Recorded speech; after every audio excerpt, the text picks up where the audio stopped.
Hello, beautiful people. My name is Kristen. Thank you for taking time stopping by my channel.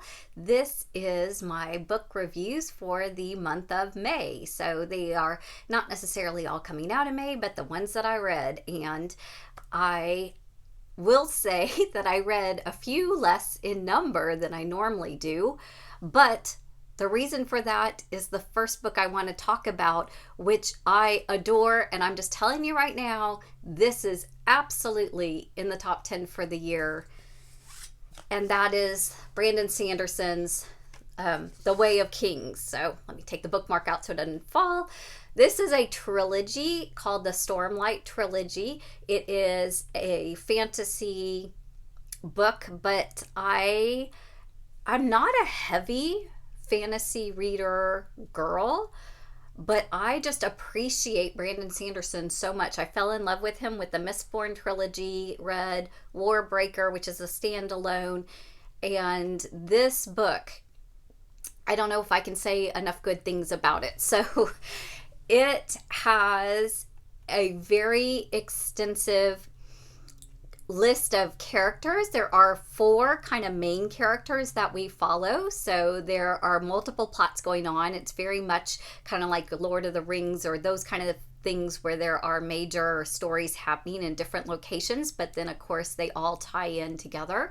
And the magic system has something to do with a lot of ancient history that we are still learning about. There is a lot of mysteries that we get to explore along with the characters in the book, which I really appreciate.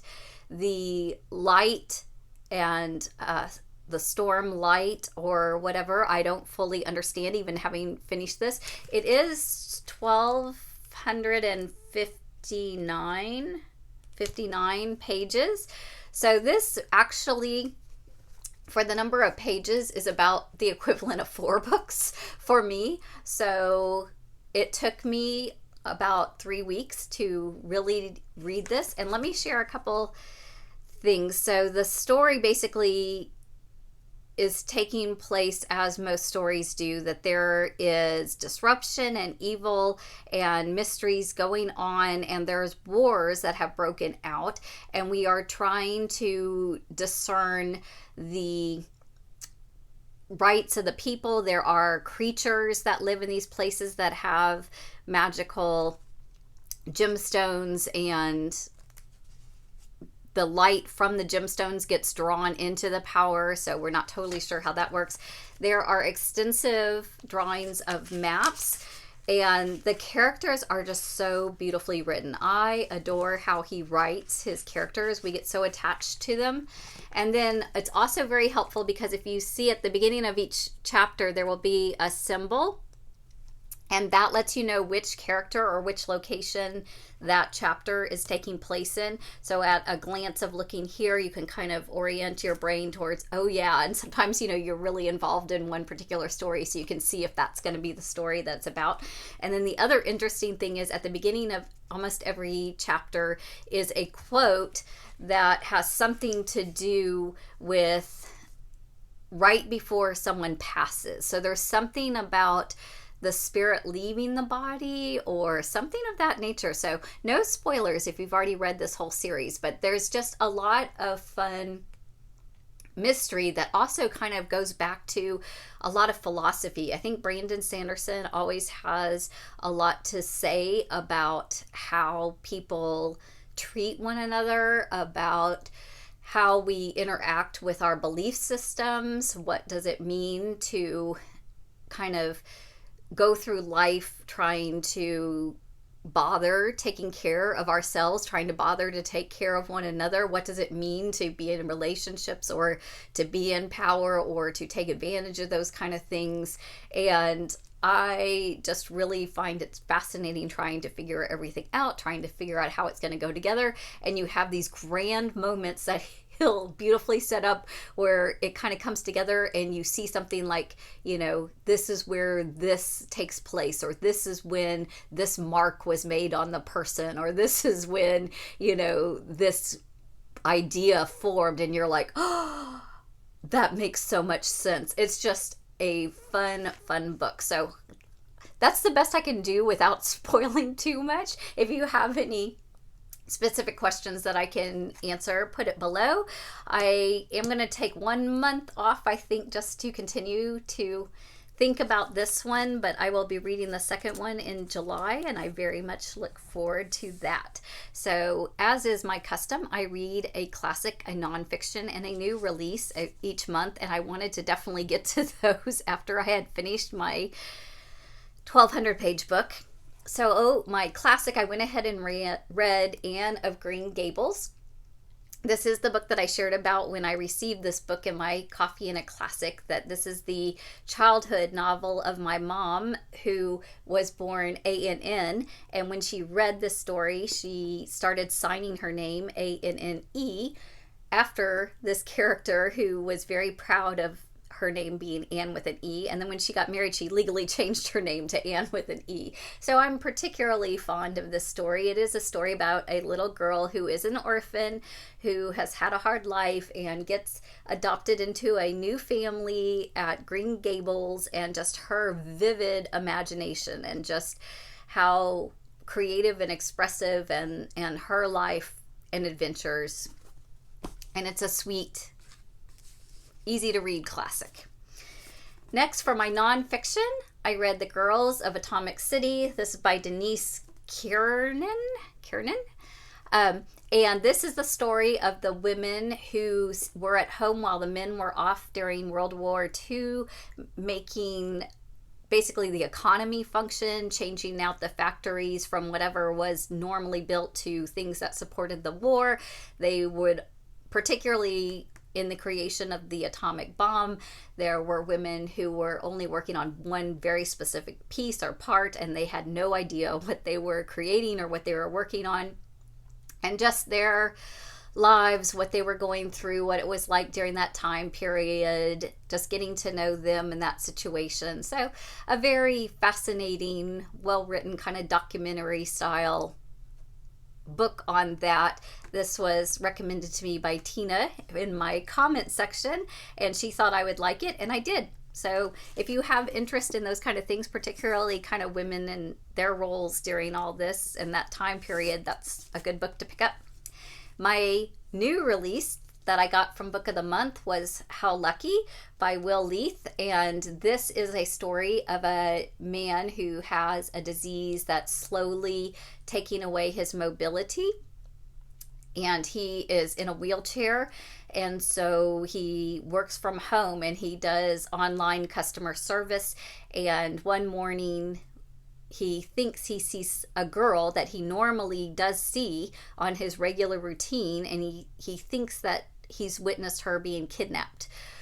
So as far as the story about the kidnapping and that storyline, I wasn't really that into it. I was very much, though, intrigued and interested in his life and his disease and how he perceived himself, how he perceived other people perceiving him, how he was sometimes discounted in what he would say or do because he was in a wheelchair. So all those kind of parts of the story just really spoke to me, and I really appreciated them.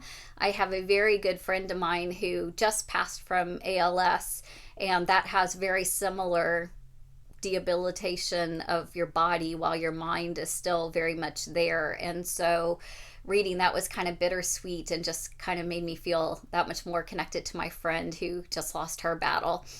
So I recommend it if you are dealing with any of those kind of diseases or life issues or whatever. But as far as a thriller or a plot or the whole kidnapping thing, I found that very slow moving and a little unbelievable in some parts. So, but I give it a good 3-star.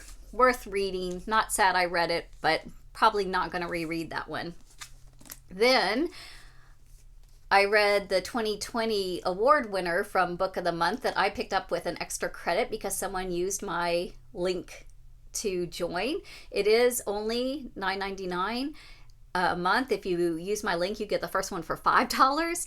And so then after that, it's only $14.99 for a hardcover new release book. So it is a good deal and a good way to pick these books up. So The Vanishing Half by Bennett, I give 5 stars to.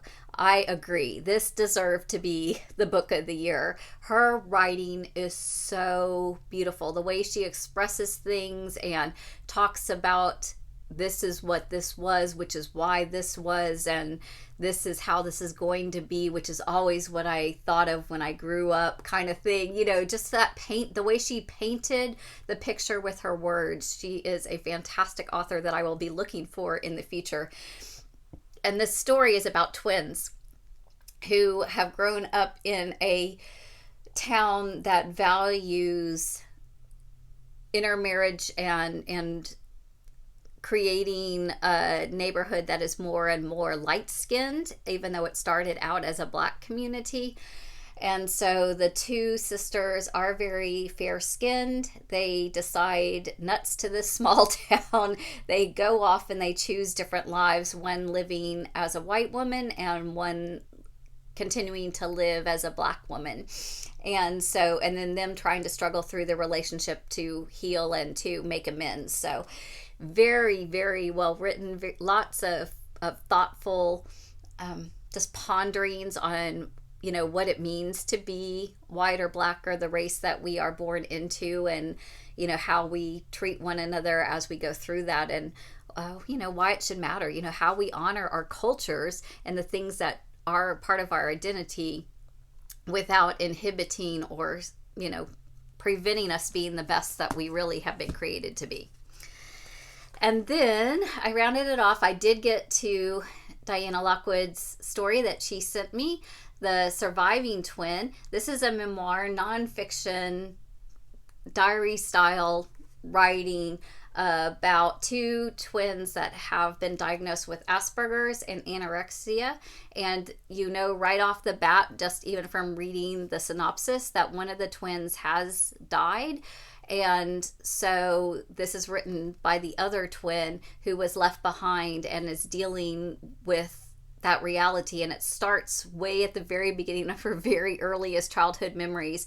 And they had actually both been writers and had done a lot of journaling, done a lot of writing their entire lives. And so she actually pulls from the journals or pulls from some of those notes and reflects and draws out for us, people who, do not have Asperger's and anorexia, what that is like, kind of what's in your mind, how that kind of works and affects you. And it is one of those stories that's very hard to read because it's very sad and difficult, and you don't want this, for her, for anybody else who's involved in the story, right? It is a disability that inhibits living the best and the fullest, and you really long for that for all the characters that you come to meet and love in her life, and just going through those losses and those griefs with her. And so it does have that helpfulness to read it, to know about it. And maybe if you have any of these issues in your own life or family, it would definitely give you some insights or some words or some expressions or just some camaraderie to not feel like, this is unusual or that you're completely alone, but having those moments of blessing and redemption that you hold on to, because, there is no cure or easy fix for some of these difficult things in life. So I thought it was also interesting that I was sent this book by the author to read the same time that I had just used my credit to get this and had the 2 twin books, and just pondering what it's like to be a twin, since I don't have a twin, but I do have a sister. So I just appreciate reading in that way, right? It just sucks us into these new worlds, these new situations, these new understandings that we don't. We can only have the one life that we're given, and we can only have the one perspective that we're given. And books allow us to just even momentarily see somebody else's viewpoint and to ponder something else and to have a new learning. So maybe when we come into contact with other people, we have that ability to draw upon that and to be better for ourselves through it. So if you have any other books that you've been reading lately that you want to drop in the comments and recommend to one another, that is awesome. If you have read any of these books and have an opinion you want to share, if you're going to do spoilers, please make note for spoiler for anybody who's reading that they, aren't spoiled for it.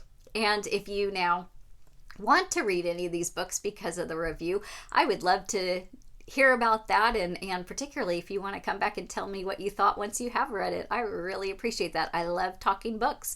So may this have inspired you to continue reading, pick up another book. I look forward to getting into my June reading and maybe getting a few more in number books this month, although I may give in and have to pick up the second book because it's so good, y'all. Just so good. Y'all have an awesome, blessed day. Take care.